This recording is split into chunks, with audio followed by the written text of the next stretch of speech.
એટલે ઓફિસ બદલાવાથી ભાઈબંધ નથી ભૂલાતી. ભાઈબંધ એ જ રહે, ખાલી ઓફિસ બદલાય છે. બધાય મિત્રોને પેલા તો હર મહાદેવ, કેમ છો? મોજમાં ન હોય તો મોજમાં આવી જાવ, કારણ કે આપણો બ્લોગ સ્ટાર્ટ થઈ ગયો છે. તો અત્યારે જાઉં છું જૂની ઓફિસ. તમે ઘણા બ્લોગ જોયા છે જૂની ઓફિસ ના બધા ભાઈબંધો સાથે. એ ઓફિસે અત્યારે હું કામ નથી કરતો, પણ અત્યારે આટો મારવા જાઉં છું, કારણ કે 8-10 દિવસ થઈ ગયા. તો ચા લઈને જાઉં છું, કારણ કે ખાલી હાથે જવાય નહીં, આપણને ગમે નહીં. ઓહો, તો યાર ખાલી હાથે આવું ગમે નહીં, સમજ્યા? એ કાઢી નાખો. અમારે એવી ટેવ નથી ને ખાલી હાથે કોકની ઓફિસે જતા. એમ તું ખાલી હાથે જો કદી? બસ સોડા લાવતો હતો, સોડા લાવતો હતો. મેં કીધું કે મોંઘું પડી જાય, રેવા દે. ચા માં બતાવો, ભાગ પાડ ફટાફટ લે ઠરેશ. ઘરે નથી જો, ડાયરેક્ટ અહીંયા આવ્યો. ના ના બેન, આપણે અહીં જાતા ન્યા રાતે. હા, પુલ નીચે. બોલો ને શેઠ, શું હાલે? આપણે શું હાલે? શાંતિ છે. આટા મને આશીર્વાદ છે. ડોલા જેવું લાગે તો તીર લગન જય રામ આપી. ચાના ભાગ પાડે ને મારો ભાઈ ઠરી જાય. જરા દીક્ષા બેઠા જોઉં છું, હજી ઊભા નથી. આ બોલ આમ તો માકા મારતા જમીન લીયો જો, જમીન લીયો જો.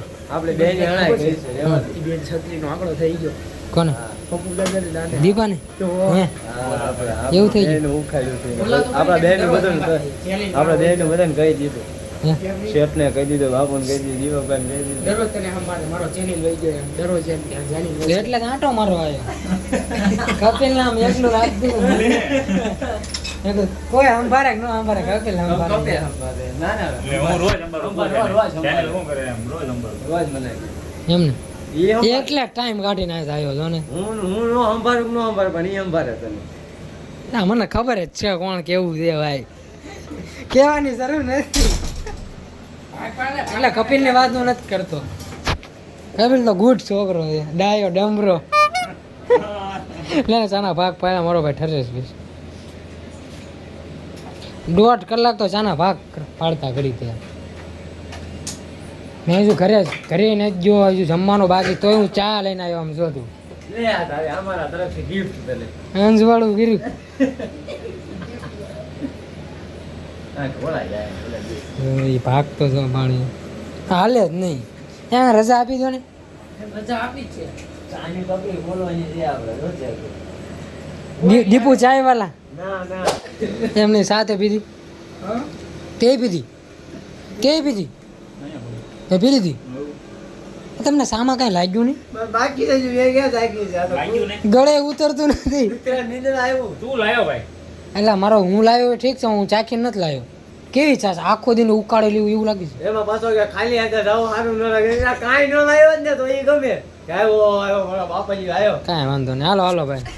સોળા આવ્યો તો ભાઈ. હા જ વાંધા ભાઈ. એમ તો હા, ચા નાખી દેજો હો ડોલમાં, હું જાઉં છું. હું ઘરે નહીં જઈ. ચા પીવરો આવ્યો તો ચા તો ગમી નહીં.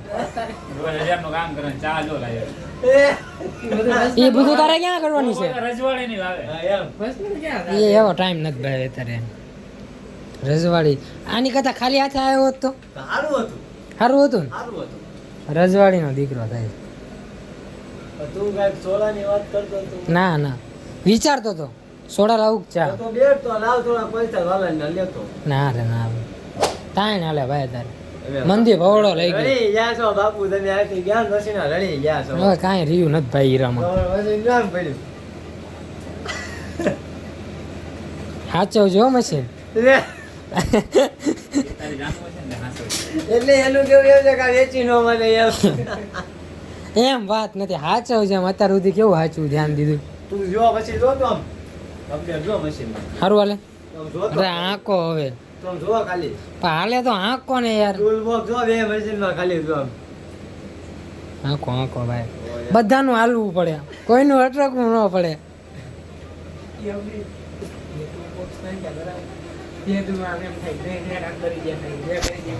પર્સનલ વાત કરીશ. પર્સનલ કાંઈ નથી, તારી ચપચપ આવે છે. મારી ન હોય મારી ચર્ચા તારી એની લઈ લે. આ તો ઓળે વળી ઓલી મારી વાત તારી માથે જ આવે ને આપણે દોઢો તું થાય બદનામ ગલી ના ગુંડે રહ્યા ને દોઢો જ છે ને મેન વિલન છે આ બદનામ ગલી કે हम छटे हुए गुंडे हैं સો કેટલા વાગી ગયા સાચો વડીલ આવજો બાય બાય ટાટા આવીને આવી રીતે આવતા રહેજો. હવે નથી આવું હવે. સોળા લાવજે ના રે ના હવે આવું જ નથી ભાઈ સોળા લાવજે હારી ભલે ઉતી હા તારે ઓફિસ. ઓફિસ લે કોફી પીવી છે વધારે કશ તો હમણાં વિવાદ થઈ જાય ઊંઘ નો આવે. તો ઓલું બૂસ્ટર લાવ્યા તો અંદર કરતા હા લેતા ઈ સારું હાલો નીકળ્યું આવજો એ બાય બાય હાલો આવજો હાલો ઉતરો તું ઉત્તર લે ઘરે આવીને મેં જમી પણ લીધું છે ને ઘરે આવ્યો ને તો જો મોંઘેરા મહેમાન આવ્યા છે મોંઘેરા તો કાંઈ નથી ચા પીવા પૈસા લાયા છે મને ખબર છે અહીં નથી પીધી બસ હવે ન બોલતા ખલેલા મેં જોયા ખાધા ઈ પૂરા કરી નાખ્યા પણ એમ નહીં થોડાક હતા ને પૂરા કરી નાખ્યા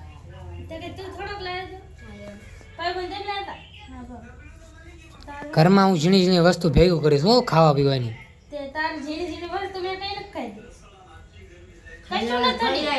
હા ઠળિયા અહીં પડ્યા જ મેં જોયા મેં ખલેલા પાયું લાવીને પાયું પૈસા કોણ આપતું કે મને ખબર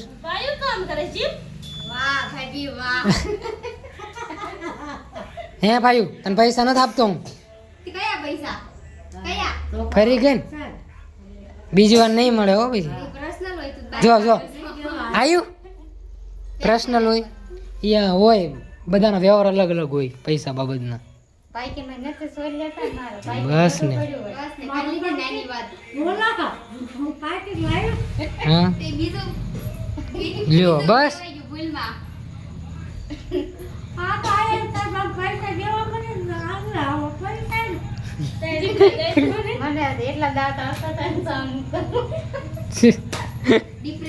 બીજું પાકેટ ભૂલથી આવી ગયું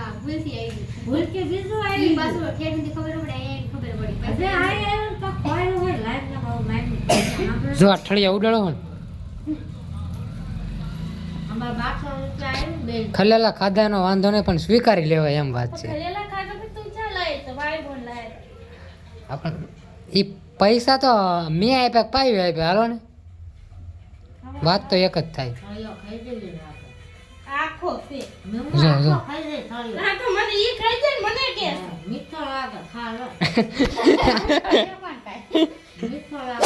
તો મહેમાન તો વિયા ગયા છે અને અત્યારે યાર સિરિયસલી આખું શરીર એવું દુખે છે ને કે વાત ન પૂછો હમણાંથી હું થાય છે કોને ખબર સારું સારું ખાવાનું રાખ્યું તો યાર આવું થાય છે અમે જો છાશ પીવે જો અને છાશ પીતા આવડે છે અરે હા એમ ન હોય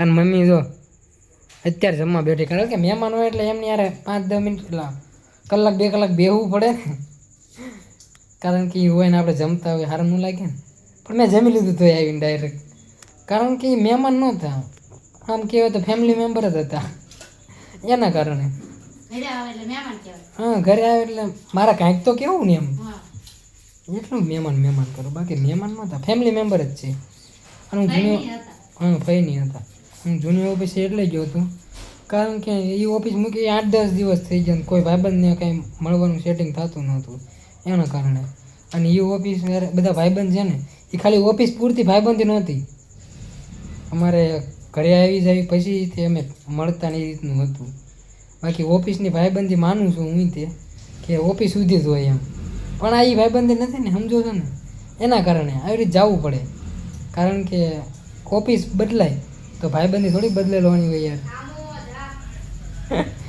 એટલે ઓફિસ બદલાવાથી ભાઈબંધી નથી ભૂલાતી ભાઈબંધી એ જ રહે ખાલી ઓફિસ બદલાય છે અને એ ઓફિસે મને મારે બીજો કોઈ વાંધો નહોતો પણ પર્સનલ પ્રોબ્લેમના કારણે એ ઓફિસથી ઊભો થયો મારે જો કે કોઈ યાર વાંધો પડ્યો એવું નથી બધારે મજા થતી પણ થોડી પર્સનલ પ્રોબ્લેમના કારણે હું અત્યારે બીજી ઓફિસે જાઉં છું બાકી તો બસ શાંતિ છે જીવનમાં અત્યારે તો બાકી કાંઈ ઉપાધિ છે નહીં અને એ ભાઈબંધો હારે છે ને લગભગ એ ઓફિસે હું ગયો ને એ પછીની ઘણી બધી ટ્રીપ મારી એમ હારવાર ગમે ત્યાં જવાનું હોય ને બધા હારે જ હોય એના કારણે આમ થોડુંક લાગે નવી ઓફિસ જાય ને કારણ કે પહેલાં અમે આખો દિવસ હારે રહેતા અને અત્યારે હું જાઉં છું એ બીજું ઓફિસ છે એની જેવું છે. બાકી તો આમ થોડુંક લાગે સમજા, કારણ કે ટીચિંગ વાળા ભાઈબંધ, પ્લાનર વાળા ભાઈબંધ, 4P ના ભાઈબંધ, અને હવે હું જાઉં છું ત્યાં બધા બદલાઈ ગયા એના કારણે.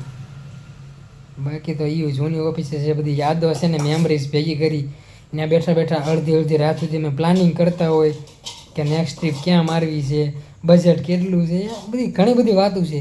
ક્યારેક છે ને બધા શાંતિથી મળશું ને ક્યાંક બહાર ત્યારે આ બધી વાત કરશું, કારણ કે અત્યારે તો એકલો હું વાત કરું. અને આ બ્લોગ છે ને આટલો જ હતો. આ બ્લોગ ગમ્યો હોય ને તો સબસ્ક્રાઈબ કરવાનું ન ભૂલતા. બાકી મળીએ નેક્સ્ટ વિડીયોમાં. ત્યાં બધાને અમારા હર હર મહાદેવ.